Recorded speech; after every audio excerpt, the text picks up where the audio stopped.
Excellent. Le détachement d'honneur est rendu au cours de pays et prendre les honneurs. À l'occasion de la cérémonie de clôture de l'Assemblée générale extraordinaire session 2017 du Conseil supérieur de la magistrature. Je t'invite au détachement d'honneur en registre. Le commandant du détachement d'honneur, le commissaire principal, qui sont là, qui se bat. La 5e session extraordinaire de l'Assemblée générale du Conseil supérieur de la magistrature intervient au terme des travaux qui ont débuté le 18 octobre dernier. Des assises qui se sont déroulées sur fond de la controverse au sujet du discours du ministre d'État en charge de la justice lors de l'ouverture des travaux. Alexis Tambwe Mwamba, sans concession, a fustigé les mots qui nuisent à l'administration de la justice en République démocratique du Congo. Sur cette question, le premier président de la Cour constitutionnelle, président du Conseil supérieur de la magistrature, a joué à la modération.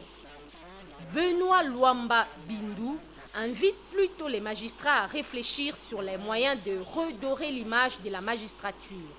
Le premier président de la Cour constitutionnelle relève aussi la récente intervention du ministre d'État en charge de la justice, Alexis Tambwe Mwamba, du haut de la tribune du Conseil des droits de l'homme des Nations Unies. Le ministre de la Justice soutient le président du Conseil supérieur de la magistrature, avait vanté les mérites de tous les corps judiciaires de la République démocratique du Congo. L'amélioration de notre système judiciaire. Pour avoir accompli un tel avoir attendu de ce forum, monsieur les participants, monsieur et mesdames les participants, vous avez non seulement satisfait un prescrit de la loi, mais aussi engagé votre propre responsabilité devant l'histoire. Oui, responsabilité sera le prix à payer par tous les magistrats pour sauver une justice jugée jusqu'à-là inefficace et incapable de répondre aux attentes de nos concitoyens.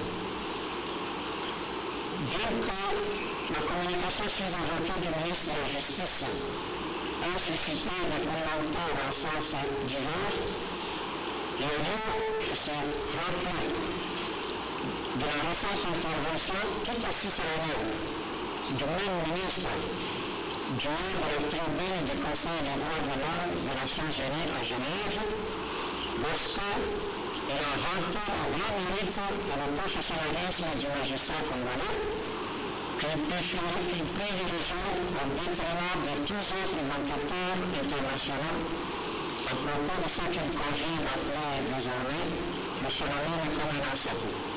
Au cours des travaux, 6 commissions étaient à pied d'œuvre pour traiter des questions sur la carrière des magistrats, de l'éthique et de la discipline, ainsi que du social du corps judiciaire.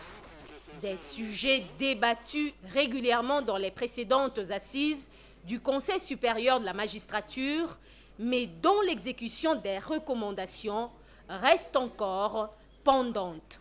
Sur le plan de l'éthique et de la discipline, les participants se sont appesantis sur le fonctionnement des chambres de discipline et ont décidé qu'en conformité avec l'arrêt RCONS 212/216 du 10 juin 2016, tous les magistrats condamnés par suite d'une procédure de prise à partie soient traduits devant les chambres disciplinaires compétentes appelées à statuer sans autre délai.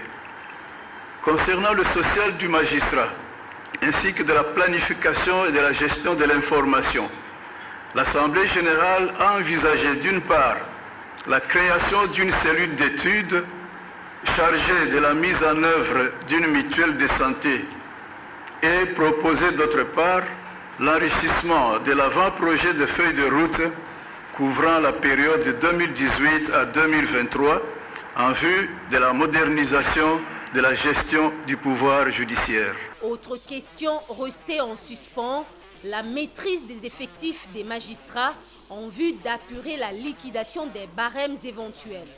La commission instituée pour ce point n'a pas réussi à maîtriser les effectifs. Le premier président de la Cour constitutionnelle et président du Conseil supérieur de la magistrature a évoqué la mise sur pied des commissions permanentes qui devraient se pencher sur cette question, mais également sur des cas précis d'antivaleurs et des décisions de justice dénoncées par le ministre d'État en charge de la justice. On réfléchit sur la situation de magistrats et puis également ce qui concerne l'administration de la justice.